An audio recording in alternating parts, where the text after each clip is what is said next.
કૃષ્ણ કનૈયા લાલની જય હો, રાધેશ્યામ ભગવાનની જય હો, રણછોડ રાયની જય હો. ગીતાજીનો અધ્યાય 3 સારાંશ. અર્જુન શ્રી કૃષ્ણને પૂછે છે, આપ તો જ્ઞાનને જ કર્મ કરતાં વધારે સારું માનો છો, તેમ છતાં આપ મને ઘોર કર્મમાં જોડો છો. આનો પ્રત્યુત્તર આપતા શ્રી કૃષ્ણે કહ્યું કે કર્મ દરેકને કરવું પડે છે. કોઈ પણ મનુષ્ય એક ક્ષણ પણ કર્મ કર્યા વિના રહી શકતો નથી. અન્નથી પ્રાણીઓ ઉત્પન્ન થાય છે, વરસાદથી અન્ન ઉત્પન્ન થાય છે, યજ્ઞથી વરસાદ આવે છે અને યજ્ઞ કર્મથી થાય છે. આમ યજ્ઞ કરવા માટે તો કર્મ કરવું જ પડે છે. ભક્તિ પ્રધાન કર્મયોગની વિધિથી મમતા, આસક્તિ અને કામનાઓનો ત્યાગ કરી શ્રી કૃષ્ણાર્પણ બુદ્ધિથી કર્મ કરવા જોઈએ એમ જણાવાયું છે.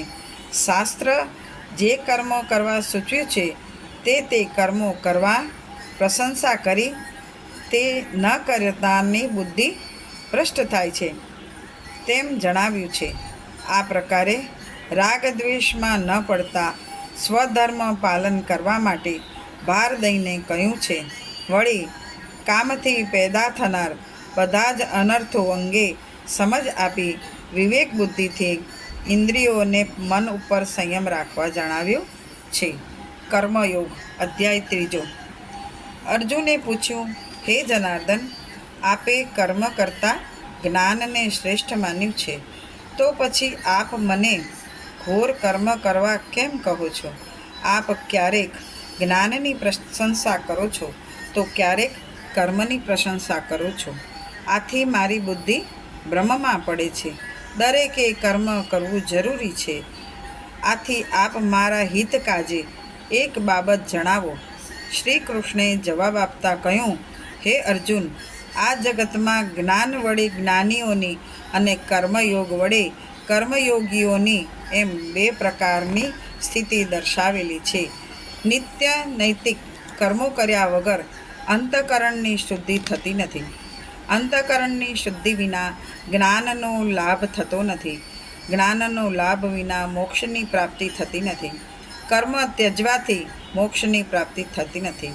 કોઈ પણ મનુષ્ય કર્મ કર્યા વિના એક ક્ષણ પણ રહી શકતો નથી. કારણ કે બધા પ્રાણીઓ પ્રકૃતિના ગુણોને વશ થઈ અને કર્મ કરે છે. જે કર્મેન્દ્રિયનો સંયમ કરી મનથી વિષયોનું સેવન કરે છે અને મૂર્ખ તેને દાંભિક કહેવામાં આવે છે. પણ જે મનુષ્ય મનથી જ્ઞાનેન્દ્રિયોને દબાવી ફળ માટે અનાસક્ત થઈને કર્મયોગનું અનુષ્ઠાન કર્મેન્દ્રિયો દ્વારા કરે છે તે શ્રેષ્ઠ છે. સંધ્યા, ઉપાસના વગેરે કર્મો દરરોજ કરવા જોઈએ. જો તું આ રીતે બધા કર્મ કરવાનું છોડી દેશે તો તારું શરીર ટકી શકશે નહીં. ઈશ્વર નિમિત્ત કર્મ સિવાયના બીજા કર્મ બંધનમાં નાખનાર છે. આથી ફળની ઈચ્છા ત્યજી દઈ કર્મ કર.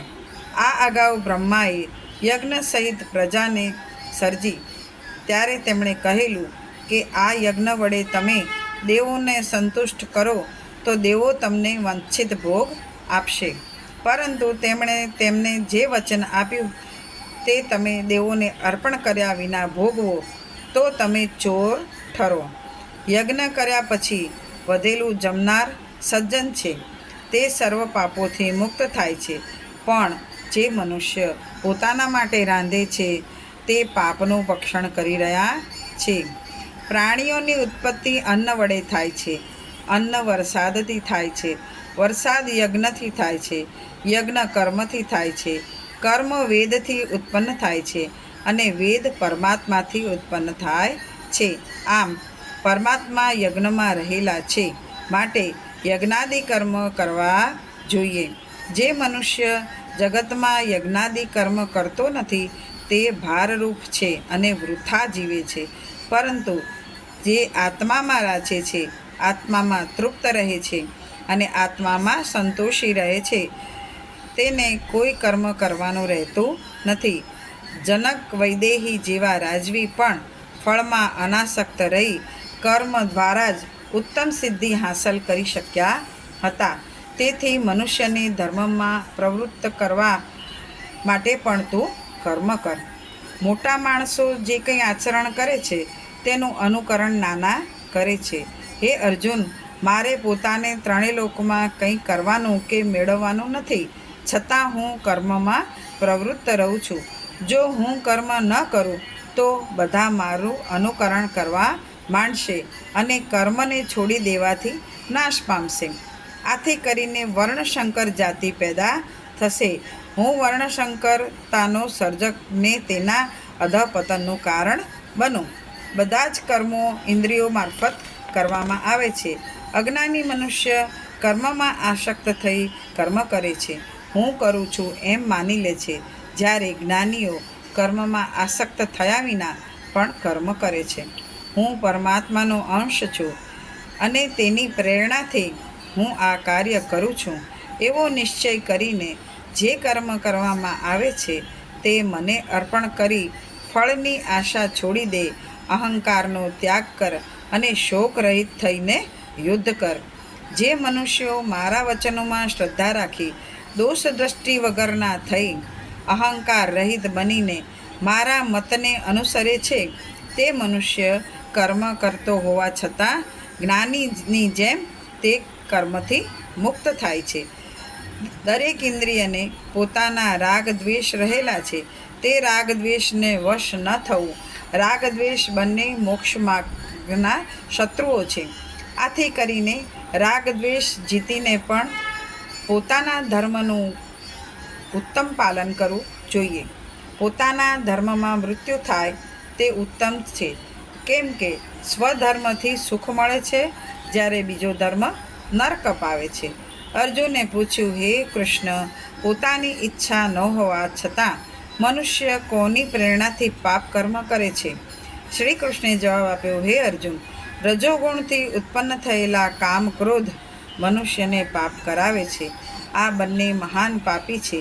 તેને મોક્ષ માર્ગના શત્રુ જાણ.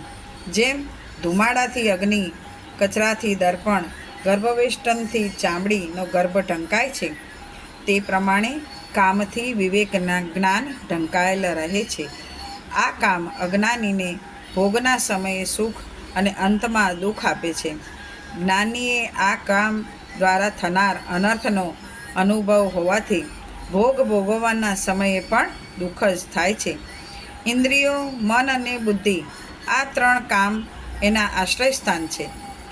કામ જ પોતાના આવરણથી જ્ઞાનને ઢાંકીને જીવનને મૂર્ખ બનાવે છે.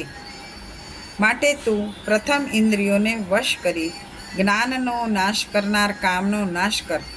ઇન્દ્રિયો દેહથી અલગ છે, બુદ્ધિ મનથી અલગ છે. મન ઇન્દ્રિયોથી પર છે, આત્મા બુદ્ધિથી પર છે. માટે હે અર્જુન, આત્માને બુદ્ધિથી મહાન ગણીને બુદ્ધિથી મનને અંકુશમાં લઈ કામરૂપી શત્રુનો નાશ કર. ઇતિ શ્રીમદ્ ભગવદ્ ગીતામાં કૃષ્ણ અર્જુન વચ્ચે થયેલા સંવાદમાં કર્મયોગ નામનો 3જો અધ્યાય. કૃષ્ણાર્પણમસ્તુ. શિવાર્પણમસ્તુ. 3જા અધ્યાયનું મહાત્મ્ય ફળ. પાર્વતીજીએ શંકર ભગવાનને અને લક્ષ્મીજીએ વિષ્ણુ ભગવાનને કહ્યું, હે પ્રભુ, આપ હવે મને 3જા અધ્યાયનું મહાત્મ્ય અને તેના ફળ વિશે જણાવો. તે સાંભળી અમે કૃતાર્થ થઈએ. આથી કરીને શંકર ભગવાને પાર્વતીજીને અને વિષ્ણુ ભગવાને લક્ષ્મીજીને આ મુજબની કથા કહી સંભળાવી. કૌશિક વંશમાં જડ નામનો એક બ્રાહ્મણ થયો. તે વેદશાસ્ત્ર જાણનાર હોવા છતાં પોતાના કર્મે કરીને અધોગતિને પામ્યો હતો. તેણે અનેક પ્રકારના વેપાર દ્વારા પુષ્કળ ધન એકઠું કર્યું હતું. તેણે આ ધનનો સદુપયોગ ન કરતા દુરુપયોગ કરવા માંડ્યો. જુગાર, શરાબ, વૈશ્યાગમન વગેરે દૂષણોમાં પડી તેણે સઘળું ધન ગુમાવ્યું. તેથી કરીને તેણે ચોરીના રવાડે ચડી ફરીથી ધન એકઠું કર્યું. એક દિવસ કેટલાક લૂંટારુઓ રાતના સમયે તેના ઘેર જઈને તેને મારીને તેની પાસે જે કાંઈ ધન હતું તે લઈ ગયા. આ બ્રાહ્મણ પ્રેત થયો. તે પ્રેત યોનિમાં તેના કર્મ અનુસાર ઘણો દુઃખી થઈ ગયો. આ બ્રાહ્મણને મોહ નામનો એક પુત્ર હતો. તે વેપાર અર્થે પરદેશ ગયો હતો. જ્યારે તે પોતાના ગામ પાછો આવ્યો ત્યારે પોતાના પિતાના મૃત્યુના સમાચાર જાણી તે દુઃખી થયો. તેણે તેના પિતાની ઉત્તરક્રિયા કરી. ઉત્તરક્રિયા કરવા છતાં તેના પિતાનો પ્રેત યોનિમાંથી ઉદ્ધાર થયો નહીં. એક દિવસ મોહને ત્યાં તેના મિત્રો બહારગામથી આવ્યો. બીજે દિવસે સવાર થતાં તેના મિત્રે નાહી ધોઈ સ્નાન સંધ્યા કરી ગીતાજીના 3જા અધ્યાયનો પાઠ કરવા માંડ્યો. આ સમયે પેલા બ્રાહ્મણનો પ્રેતયોનિમાંથી ઉદ્ધાર થયો. તેને માટે એક અતિ સુંદર વિમાન આવ્યું. તે વિમાનમાં બેસવા લાગ્યો. અપ્સરાઓ તેનું સ્વાગત કર્યું. આ વખતે મોહે તેના પિતાજીએ પૂછ્યું કે તમારો ઉદ્ધાર કઈ રીતે થયો? ત્યારે તેના પિતાએ કહ્યું, તારા આ મિત્રે ગીતાજીના 3જા અધ્યાયનો પાઠ કરવાથી તેને સાંભળતા મારો ઉદ્ધાર થયો. છતાં તને આ કામ સોંપું છું. મારો ભાઈ પણ આપણા પૂર્વજો હજી નરકનો દુઃખ ભોગવે છે. તેમને દુઃખમાંથી મુક્ત કરવા 3જા અધ્યાયનો નિત્ય પાઠ કરજે. આ પ્રમાણે બ્રાહ્મણ પુત્રે 3જા અધ્યાયનો પાઠ નિત્ય કરવાથી તેના પુણ્યના બળે તેના પૂર્વજોનો ઉદ્ધાર થયો. સાથે સાથે તેના મિત્ર પણ મૃત્યુ પછી વૈકુંઠને પામ્યો.